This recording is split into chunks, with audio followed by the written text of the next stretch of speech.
Hello friends, स्वागत है आप सभी का हमारे चैनल चलो फिल्म सुने में। आज हम एक्सप्लेन करने जा रहे हैं एक Korean spy movie the spy gone north को। तो let's roll up the intro और चलो फिल्म सुने। तो कहानी शुरू होती है 1990s के टाइम पे, जहाँ पर नॉर्थ कोरिया और साउथ कोरिया अलग अलग हो चुके थे और यहाँ पर साउथ कोरिया को ऐसी खबर मिली होती है कि नॉर्थ कोरिया न्यूक्लियर वेपन बना रहे हैं। अब उनके लिए बहुत बड़े खतरे की बात होती है, इसीलिए वह अमेरिका के साथ मिल करके इसके बारे में पता करने लगते हैं। अब नेक्स्ट सीन में हम यहाँ पर पार्क को देखते हैं, जो कि एक जगह पे बैठा आराम से फिशिंग कर रहा होता है कि तभी उसे अचानक से कुछ लोग आकर के पकड़ लेते हैं। ये लोग नेट इंटेलिजेंस एजेंसी से होते हैं और उसे पकड़ करके अपने हेड के सामने ले आते हैं। यहाँ पर उसका हेड उसे नॉर्थ कोरिया में न्यूक्लियर बॉम्ब के बारे में बताता है और उसे एक स्पाई बनने के लिए बोलता है। पार्क इससे पहले आर्मी में था और वहां पर वो एक एजेंट था और वो अपनी कंट्री के लिए काफी ज्यादा डिवोटेड होता है, इसीलिए वो स्पाई बनने के लिए तुरंत ही मान जाता है। और अब इसके बाद उसे उसका पहला मिशन दिया जाता है। उसका पहला मिशन ये होता है कि अपनी आइडेंटिटी को पूरी तरह से बदल लेना और एक आर्मी के एजेंट से एक नशेड़ी इंसान बन जाना। इसके लिए वो रोज रोज गैम्बलिंग करना और ड्रिंक करना शुरू कर देता है। कुछ ही वक्त में वो एकदम ड्रंकर की तरह लगने लगता है और ये सब कुछ उसने इसलिए किया होता है कि नॉर्थ के स्पाइस को उसके ऊपर शक ना हो। और अब इसके बाद उसे उसका सेकंड मिशन मिलता है। उसके सेकंड मिशन में उसे नॉर्थ कोरिया के एक ऐसे प्रोफेसर को साउथ कोरिया में लेकर के आना होता है जिन्हें कि न्यूक्लियर प्रोग्राम के बारे में सबसे ज्यादा पता होता है। और अब इस इंसान तक पहुंचने के लिए वो एक दूसरे आदमी का यूज करता है जो कि उसका करीबी होता है। वो उसे पकड़ करके उसके साथ डील करता है और अब वो आदमी उन्हें उसी प्रोफेसर के बारे में सारी इन्फॉर्मेशन दे देता है और ये भी बताता है कि वो खुद ही साउथ कोरिया में आ रहा है एक इवेंट के लिए। तो अब यहाँ पर जब वो प्रोफेसर उसी इवेंट में पहुंच जाता है तो वहाँ पे बहुत सारे एजेंट आकर के उस पूरी जगह को खाली कर देते हैं और इसके बाद वहाँ पर चोई आता है। चोई उसी नेट इंटेलिजेंस सर्विस में काम करने वाला एक सुपीरियर ऑफिसर होता है जो कि यहाँ पर उसी प्रोफेसर से बात करता है। पहले वो उसे पैसे देता है तो प्रोफेसर नहीं मानता है, बाद में वो उसके बच्चों का एडमिशन भी अच्छी यूनिवर्सिटी में करवा देगा ऐसा बोलता है। तो अब इसके बाद वो प्रोफेसर पिघल जाता है और मान जाता है। अब वो उसे ये बताता है कि 4 साल पहले नॉर्थ कोरिया में न्यूक्लियर बॉम्ब बनाने का प्रोग्राम स्टार्ट हुआ था और अभी वो काफी अच्छे से चल रहा है और अभी उनके पास काफी सारे न्यूक्स मतलब कि परमाणु बम आ चुके हैं। और ये न्यूक्लियर प्रोग्राम नॉर्थ कोरिया के जिस शहर में चल रहा होता है उसका नाम है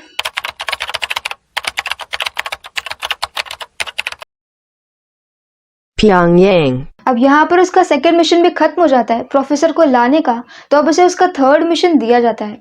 उसके थर्ड मिशन में उसे किम जोंग इल के बारे में बताया जाता है जो कि कोरिया का तानाशाह है। उसकी एक कंपनी है जिसका नाम है एनके एक्सटर्नल इकोनॉमिक जो कि बीजिंग में है। इस कंपनी के डायरेक्टर का नाम है री और उसी के थ्रू वो किम तक पहुंच सकता है। अब किम को यहाँ पर न्यूक्लियर प्रोग्राम के बारे में सबसे ज्यादा इन्फॉर्मेशन पता होगी क्योंकि वो खुद ही इसे करवा रहा है और उस तक पहुंचने का जरिया होता है डायरेक्टर री। डायरेक्टर री किम के लिए फॉरेन एजेंसी ट्रेडिंग का काम करता है और काफी ज्यादा इंटेलिजेंट होता है। वो रहता तो चाइना के बीजिंग शहर में है पर कोरिया में उसका अच्छा खासा पावर होता है। और अब उसे अप्रोच करने के लिए पार्क को अपने आप को बिजनेसमैन में बदलना पड़ेगा क्योंकि वो खुद भी एक बिजनेसमैन है, तो वो डील करने के थ्रू उससे आसानी से मिल सकता है। तो इसके लिए पार्क बीजिंग जाता है और अब तक 1995 हो चुका होता है। यहाँ पर वो काफी सारे वीडियोस वगैरह देख करके अपने आप को एकदम बिजनेसमैन में तब्दील कर लेता है ताकि कोई भी उसे पहचान नहीं पाए कि वो पहले कभी एजेंट था। अब वो यहाँ पर एक डीलर से मिलता है पर वो डीलर उसे छोटी छोटी डील्स ऑफर कर रहा होता है तो पार्क उसे मना कर देता है। पर अब यहाँ पर वो डीलर ये बोलता है कि अगर वो उसके सारे खिलौने खरीद ले तो फिर वो उसकी कोई बड़ी डील करवा सकता है। पार्क इसके लिए मान जाता है और इस बार जब वो अपने होटल में वापस आता है तो वो ये नोटिस करता है कि उसके रूम में कोई आया था और उसके रूम को बग किया गया है। तो मतलब कि अब वो अपने रूम में जो भी बातें बोलेगा वो कोई तो सुन रहा होगा। और ये काम डायरेक्टर री ने ही करवाया था क्योंकि वो उस डीलर को जानता था जिसके साथ पार्क ने डील करी थी और अब पार्क डायरेक्टर री की नजर में आ चुका होता है। इस पूरे मिशन में पार्क का कोड नेम होता है ब्लैक वीनस और ये पूरी कहानी एक सत्य घटना पर आधारित है। मतलब 1990s के टाइम पे सच में ऐसा एक सीक्रेट एजेंट था जो कि नॉर्थ कोरिया में गया था और ऐसे ही एक हिटलर के कंसंट्रेशन कैंप में सरवाइव करने वाले एक विक्टिम की स्टोरी आप man in the search of meaning सुन सकते हैं। ये ऑडियो बुक आपको कुकू एफएम पर इजीली मिल जाएगा, वो भी हिंदी में। कुकू एफएम एक बहुत ही अच्छा ऑडियो बुक लर्निंग प्लेटफॉर्म है जहाँ पर आपको अलग अलग टॉपिक से रिलेटेड ऑडियो बुक्स हिंदी और इंग्लिश में मिल जाएंगी। और अगर आप सुनो 50 का कूपन कोड यूज करते हैं तो आपको 50% का डिस्काउंट मिलेगा। मतलब कि कुकू एफएम का सब्सक्रिप्शन आपको सिर्फ 199 रुपीज में मिल जाएगा। लेकिन ये ऑफर सिर्फ 31 मई तक ही रहेगा, जिसका लिंक मैंने डिस्क्रिप्शन में और कमेंट सेक्शन में दे दिया है। तो ये वीडियो देखने के बाद जाकर कुकू एफएम को इंस्टॉल करिए और अपनी नॉलेज बढ़ाइए। तो अब नेक्स्ट सीन में हम चोई को देखते हैं, जो कि एक न्यूज चैनल को ये न्यूज दे देता है कि चाइना में काम कर रही है कंपनी चाइनीज प्रोडक्ट पे नॉर्थ कोरिया का लेबल लगा करके चाइना में बेच रहा है और ये इलीगल होता है। इसीलिए उनके शॉप के ऊपर रेड पड़ जाती है जहां पर उनकी सारी चीजें जमा हो जाती है और अब उन्हें $250,000 पे करने पड़ेंगे। अब क्योंकि ये शॉप जिसकी होती है वो किम की ही पार्टी का एक मेंबर होता है, तो किम ने यहाँ पर कॉल किया होता है जोंग को, जो कि एक एजेंट होता है और पॉलिटिकली काफी ज्यादा एक्टिव होता है। वो उससे ये बोलता है कि कैसे भी पैसे दे करके उस आदमी को वहां से हटवाओ, क्योंकि उसे अपना नाम क्लियर करना है। इलेक्शन आने वाले हैं और वो नहीं चाहता है कि उसका नाम खराब हो। अब क्योंकि कंपनी का डायरेक्टर री है तो जोंग ये सारी बातें री को बता देता है और अब री को काफी सारे पैसों की एक साथ जरूरत है और इतने पैसे उसके पास नहीं होते हैं। तो अब वो फाइनली पार्क से मीटिंग करता है जहां पर वो पार्क को एक रेस्टोरेंट में बुलाता है। आते ही सबसे पहले पार्क की चेकिंग करी जाती है, क्योंकि जोंग यहाँ पर री की सिक्योरिटी के लिए भी काम करता है। चेकिंग के बाद यहाँ पर री पार्क को ये बोलता है कि उसे पता है कि पार्क पहले एक एजेंट था। तो पार्क ये बोलता है कि वो पहले एक एजेंट था, बाद में उसने सामने से वो जॉब को रिजाइन कर दिया था क्योंकि उसे अपनी फैमिली को स्टेबल करना था। तो अब यहाँ पर री उसे ये ऑफर करता है कि क्योंकि वो एजेंट था तो उसे काफी सारे सीक्रेट पता होंगे, तो अगर वो उनको काफी सारे सीक्रेट्स बता दे तो वो उसके बदले में उसके साथ डील भी कर लेंगे और उसे अच्छा प्रॉफिट भी मिलेगा। पार्क इसके लिए सोचने का टाइम मांगता है और वहां से निकल जाता है। वहां से निकल करके वो दोबारा से अपने सर से मिलता है, मतलब कि चोई से मिलता है। और अब यहाँ पर चोई उसे ये बोलता है कि वो उसे कुछ सिंपल से सीक्रेट फाइल्स दे सकता है जिससे कि बाहर जाने में उन्हें कोई दिक्कत नहीं होगी और शायद वो लोग इससे मान जाएंगे। तो अब ये फाइल लेकर और काफी सारे पैसे लेकर पार्क जाता है दोबारा से सेकंड मीटिंग करने के लिए जोंग के पास, जहां पर री भी होता है और अब वो री को सारे पैसे दे देता है। ये पैसे वही $250,000 होते हैं जो कि उन्हें पे करने थे। पर अब यहाँ पर जोंग, जो कि खुद भी एक एजेंट होता है, उसे कुछ शक हो जाता है। तो वो यहाँ पर अलग से पार्क से बात करता है और उससे ये बोलता है कि अगर वो उसे और सीक्रेट बताए तो वो उसे और ज्यादा पैसे देगा, क्योंकि पार्क एक बिजनेसमैन है तो जरूर उसे सिर्फ पैसों से ही मतलब होगा। पर ये सुनने के बाद यहाँ पर पार्क को गुस्सा आ जाता है और वो लड़ करके निकल जाता है। री को ये लगता है कि जोंग ने उससे जिस तरह से बात की पार्क को अच्छा नहीं लगा होगा, इसलिए वो दोबारा से पार्क को कॉल करता है और डिनर के लिए बुलाता है। अब यहाँ पर डिनर पे पहुंचने पे एक बार फिर से उसकी चेकिंग होती है। जोंग यहाँ पर जानबूझकर बार बार ऐसे बदतमीजियां कर रहा होता है क्योंकि वो शुरू से ही पार्क को पसंद नहीं करता। जिसके बाद वो सभी लोग डिनर के लिए बैठते हैं। यहाँ पर डिनर टेबल पर पार्क ये बोलता है कि वो ड्रिंक नहीं करता। इस बात को लेकर के जोंग उसका मजाक उड़ा देता है और अब इन दोनों के बीच में एक बार फिर से झगड़ा शुरू हो जाता है। झगड़े के बाद यहाँ पर पार्क ये बोलता है कि उसे 2 मिनट के लिए वॉशरूम जाना है और अब वो फाइनली वॉशरूम में जाता है और अब अपने शूज में वो रिकॉर्डर को छिपा लेता है। ये रिकॉर्डर उसने पहले ही वॉशरूम में रख दिया होता है। अब वो बाहर निकलता है, एक पैकेट लेता है और दोबारा से जाने लगता है कि तभी वहां पर जोंग आ जाता है और एक बार फिर से उसकी तलाशी लेना शुरू कर देता है। अब यहाँ पर री आ जाता है और उसे गुस्सा आ जाता है। वो जोंग को ऐसा करने से रोक देता है और इस चक्कर में जो पार्क के पास में पैकेट था वो नीचे गिर जाता है। इस पैकेट में काफी सारे बॉक्सेस होते हैं और हर बॉक्स में रोलेक्स की वॉच होती है जो कि काफी ज्यादा महंगी होती है। ये रियल रोलेक्स नहीं होती है पर ये उसकी एग्जैक्ट कॉपी होती है। अब रोलेक्स की वॉच को देखने के बाद यहाँ पर री तो बहुत ज्यादा खुश हो जाता है और अब इनका डिनर काफी सक्सेसफुल होता है, लेकिन जोंग वहां से निकल चुका होता है। डिनर के बाद री यहाँ पर पार्क को एक बहुत ही पुराना एंटीक वास देता है और ये कहता है कि वो उसे उसके लिए साउथ कोरिया में सेल करे। जब पार्क ये वास ले जाता है एक एंटीक शॉप के ओनर के पास, तब उसे ये पता चलता है कि रियल में इस वास की वैल्यू काफी कम है। अब पार्क को ये लगता है कि शायद वो उसे टेस्ट कर रहे हैं।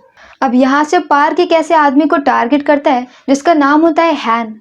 हैन यहाँ पर एक एडवर्टाइजमेंट कंपनी में काफी वक्त से काम कर रहा होता है, तो उसको एडवर्टाइजमेंट के बारे में काफी अच्छी नॉलेज होती है। पार्क यहाँ पर जा करके उसके साथ फ्रेंडशिप कर लेता है और अब जब हैन को ये पता चलता है कि पार्क एक बिजनेसमैन है तो वो उसे एक बिजनेस का आइडिया ऑफर करता है।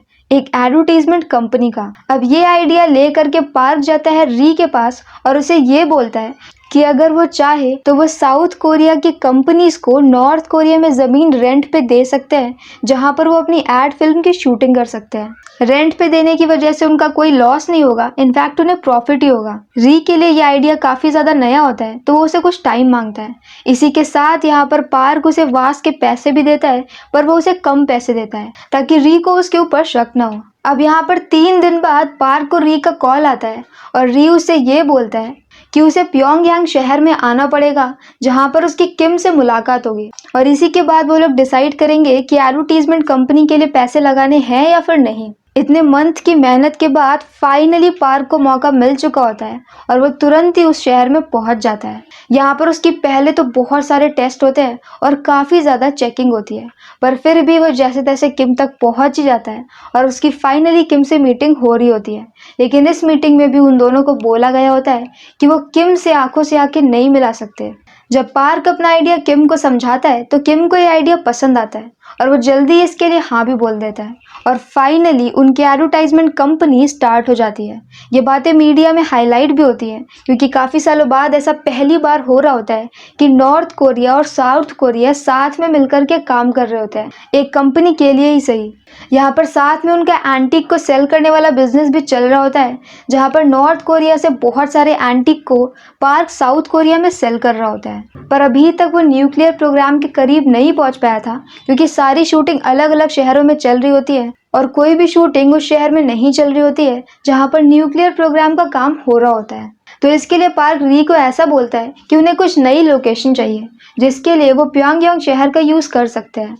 री उसके लिए तुरंत ही मना कर देता है। तो अब यहाँ पर पार्क जाता है आर्मी के ऑफिशियल के पास में, जो कि पॉलिटिकली भी पावरफुल होता है, और वो उससे ये बोलता है कि प्योंगयांग शहर में ऐसा हो सकता है कि उन्हें खोजने पर कुछ टॉम्ब मिल जाए और अगर उन्हें टॉम्ब मिले तो अंदर काफी सारा एंटीक होगा जिसे कि वो बेच सकते हैं। पर अगर ये बातें वो डायरेक्टली जा करके किम को बताएगा या फिर डायरेक्टर री को बताएगा और फिर वहां पर कुछ भी नहीं मिला तो वो लोग उसे छोड़ेंगे नहीं।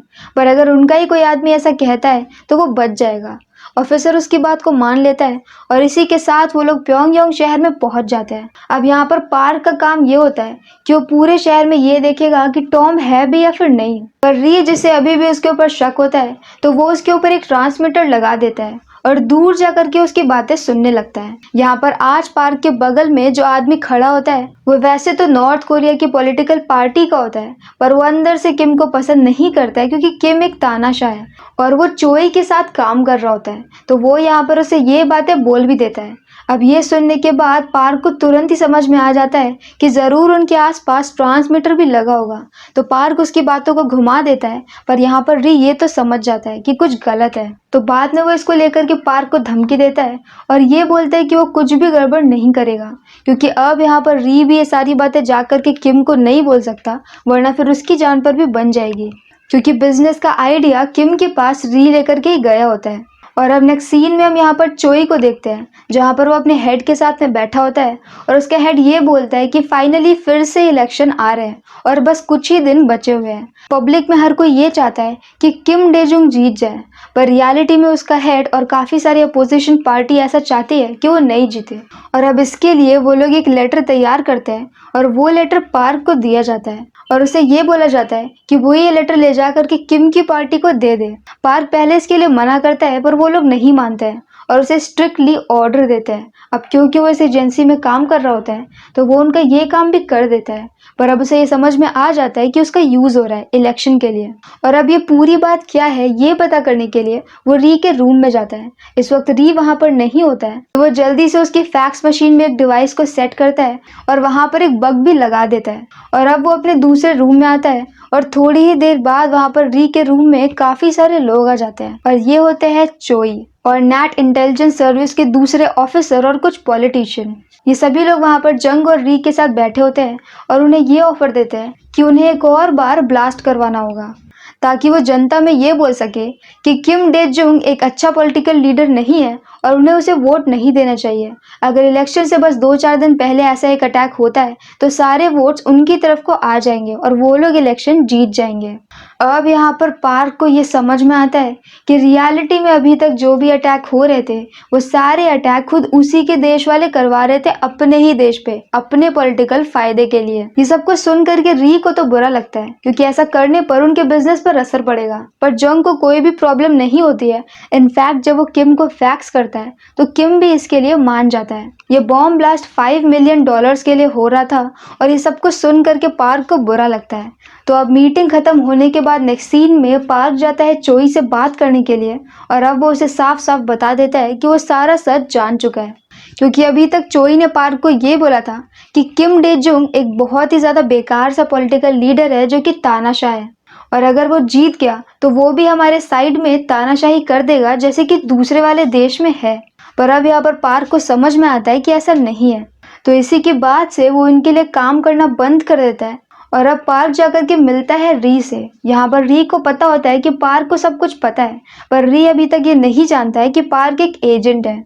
री नहीं चाहता है कि बिजनेस पे कोई भी असर पड़े, तो फिर वो पार्क को ले जाता है किम के पास, जहाँ पर पार्क किम को ये समझाता है कि वो $5 मिलियन के लिए अटैक तो कर देंगे, पर अगर ऐसा हो गया कि किम डेजुंग इसके बाद भी जीत गया तो फिर वो नॉर्थ कोरिया से सारे अपने रिश्तों को खत्म कर देगा और इसी के साथ सारे बिजनेस भी खत्म हो जाएंगे।